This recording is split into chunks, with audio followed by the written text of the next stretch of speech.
I'm Phoenix, I'm 9. Today we're going to be making magnetic bead balls. Or you can just use normal beads and glue, or put a hole in the beads and put string in it.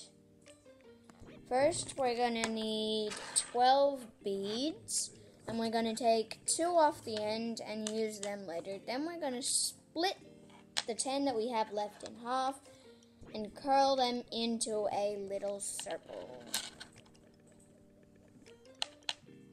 And do that twice with both of them, and then put them on top of each other.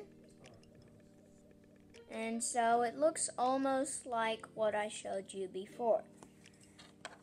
So the last step is to take the other 2 beads and split them in half.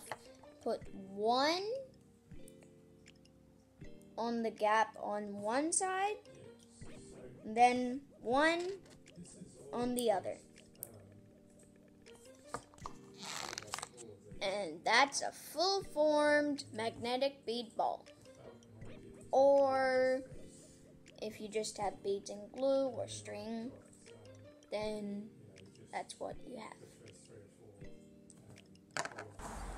If you like my video, please give it a thumbs up and please subscribe to my channel. I'd also appreciate it if you could share it with friends and family.